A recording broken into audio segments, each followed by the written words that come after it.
देख रहे हैं अद्भुत हिंदी राजकुमार के साथ। तो चलिए बढ़ते हैं आज की कहानी की ओर। दोस्तों, ये दुनिया जितना दिन के उजाले में हमें समझ में आती है, उससे कहीं ज़्यादा रात के स्याह अंधेरे के चादर से ढकी हुई है, जो हमारी ही दुनिया का एक ऐसा चेहरा है जिसे ना तो हर कोई देख सकता है और ना ही समझ सकता है। बदकिस्मती से कहूँ या भाग्य का खेल, जो मुझे खींचकर रात के स्याह अंधेरे की दुनिया के मुहाने पर खड़ा कर दिया था। दोस्तों, ये बात है साल 1999 की, जब मैं अपने चाचा जी के साथ असम चला आया था उनके काम में हाथ बटाने। पर चाचा जी अच्छे से जानते थे कि मुझे उनके काम में ज़रा सी भी दिलचस्पी नहीं है, इसलिए उन्होंने एक सेठ से मेरे बारे में बात कर रखी थी। पर वो सेठ कुछ महीनों के लिए बाहर गांव गया हुआ था और मैं उसी सेठ के लौटने के इंतज़ार में था। फिर जब कुछ महीनों बाद वो सेठ बाहर गांव से लौटा तो उसने मुझे मिलने के लिए अपनी कोठी पर बुलाया।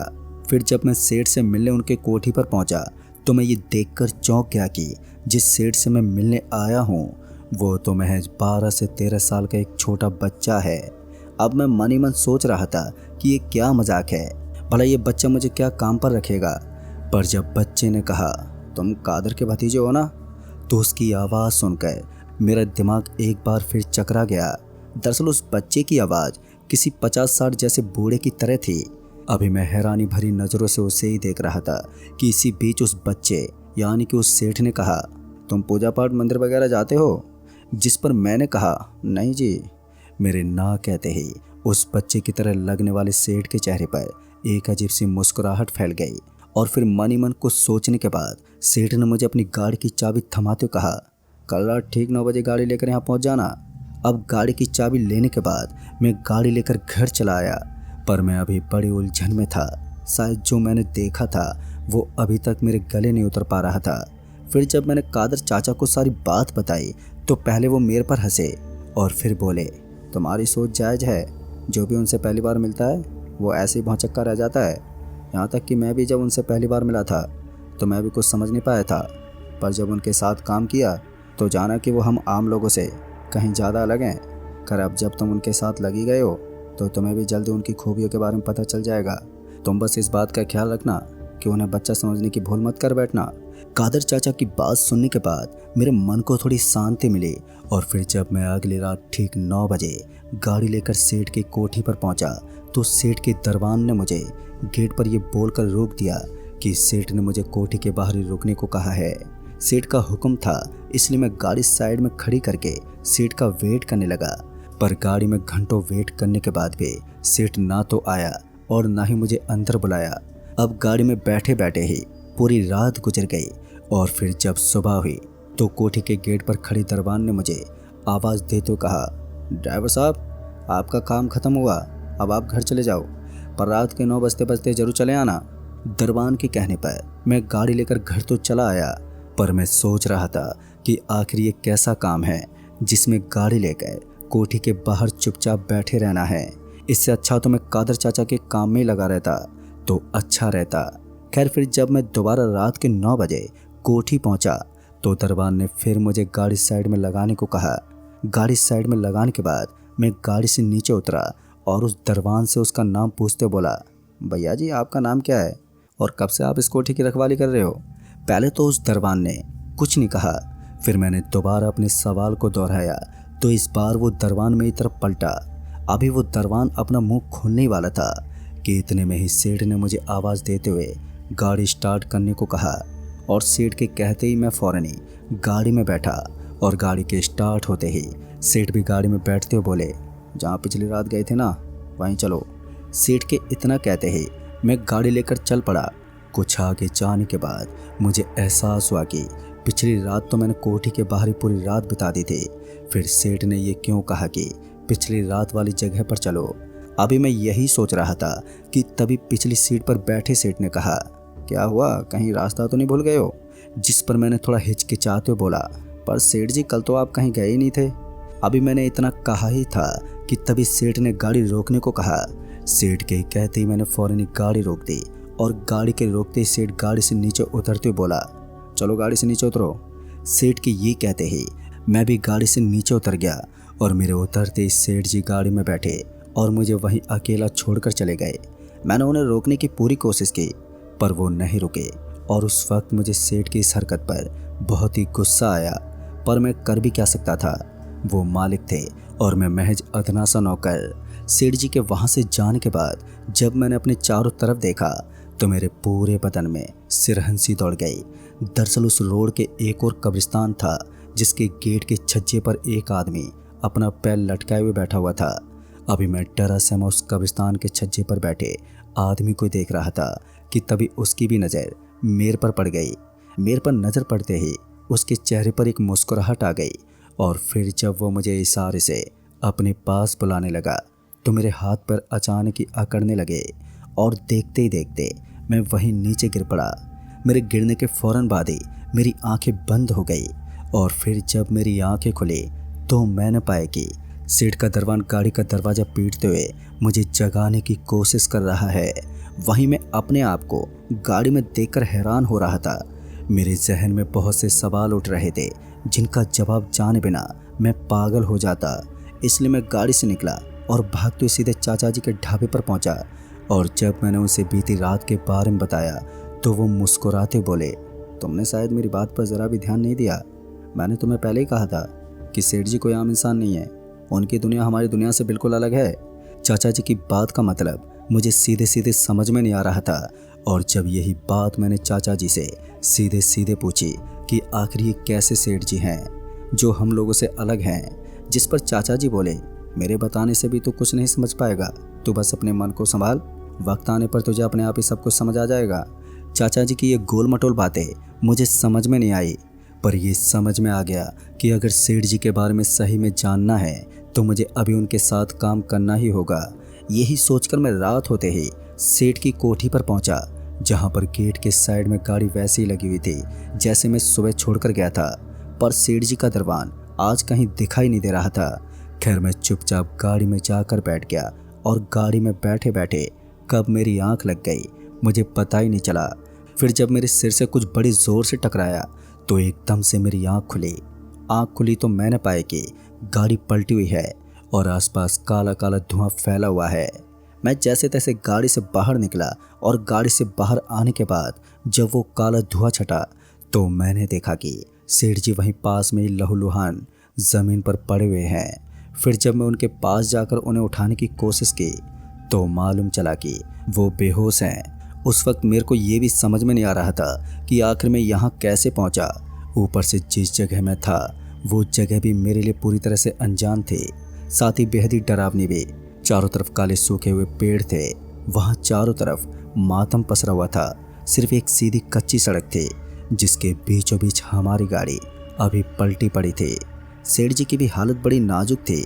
मुझे जल्दी उन्हें लेकर यहाँ से अस्पताल पहुँचना था, पर मैं उस वक्त ये भी तय नहीं कर पा रहा था कि मैं उन्हें लेकर सड़क के किस ओर जाऊँ। फिर कुछ और सोचने के बाद मैंने सेठ जी को गोद में उठाया और आगे चल दिया, इस उम्मीद में कि ये रास्ता कहीं किसी बस्ती तक पहुंचा ही देगा।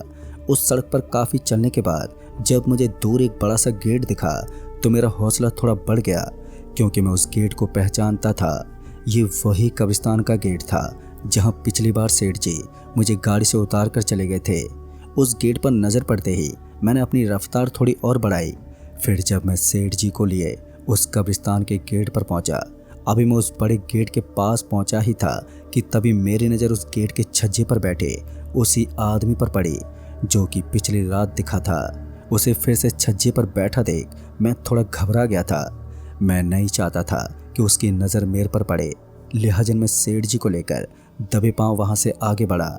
अभी मैंने मुश्किल से उस कब्रिस्तान के गेट को क्रॉस ही किया था कि तभी पीछे से उस आदमी ने मुझे आवाज़ देते हुए कहा, तुम वापस अपनी दुनिया में नहीं लौट पाओगे जब तक कि मिलाज को होश नहीं आ जाता।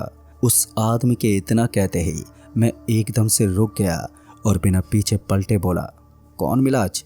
मेरे इतना कहते ही वो आदमी बोला, जिसे तुम अपनी गोद में लिए खड़े हो वही मिलाज है जिसे अपनी दुनिया से ज़्यादा तुम इंसानों को दुनिया पसंद है, और इसी पसंद के चलते मिलाज को अपने परिवार को छोड़कर जाना पड़ा।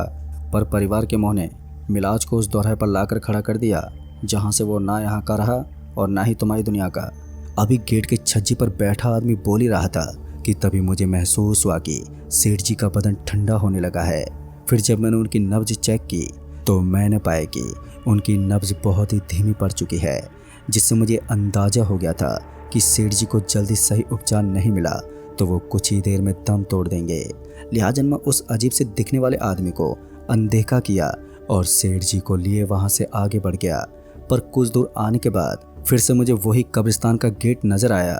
पहले तो मुझे लगा कि ये शायद कोई दूसरे कब्रिस्तान का गेट है, पर जब मैं उस गेट के पास पहुंचा तो मुझे वही अजीब सा आदमी गेट के छज्जे पर वैसे ही पांव लटकाए बैठा हुआ दिखा।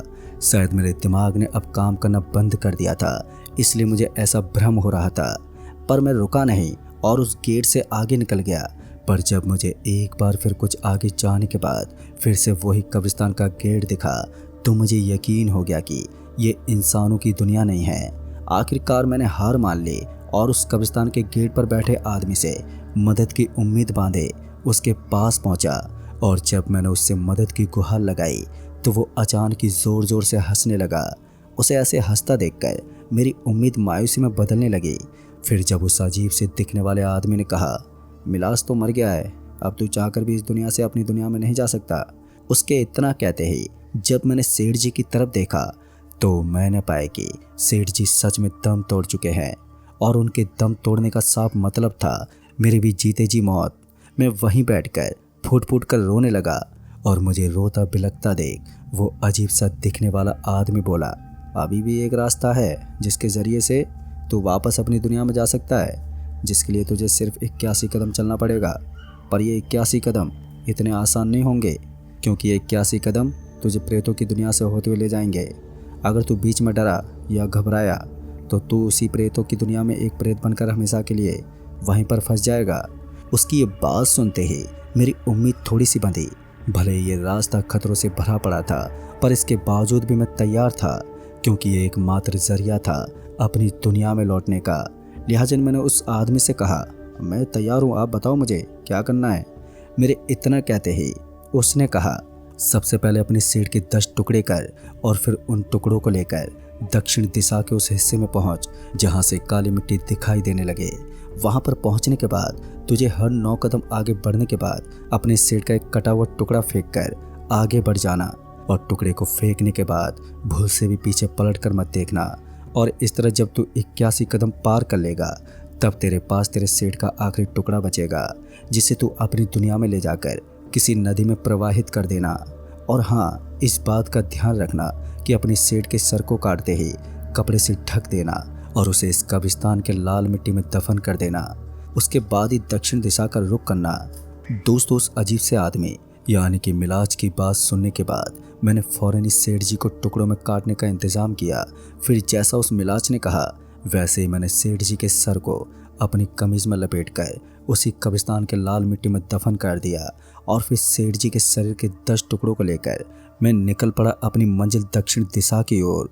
और वहां पहुंचकर मैं ठीक 9 कदम लेने के बाद सेठ का कटा हुआ एक टुकड़ा नीचे गिराता जाता। और इस तरह जब मैंने 36 कदम पूरे किए तो तब तक सब कुछ नॉर्मली था। पर जब मैंने अगले 9 कदम पार कर 5वां टुकड़ा फेंका तो अचानक ही वहाँ एक बड़ी ही डरावनी आवाज़ गूंजने लगी। वो आवाज़ इतनी तीव्र थी कि कानों को बर्दाश्त नहीं हो रहा था। मैंने बिना देर किए अपने कदम तेज़ी से बढ़ाए और जब मैंने 81 कदम पूरे किए कि तभी मेरी आंखों के आगे अंधेरा छा गया और मैं वहीं मुंह के बल गिर पड़ा।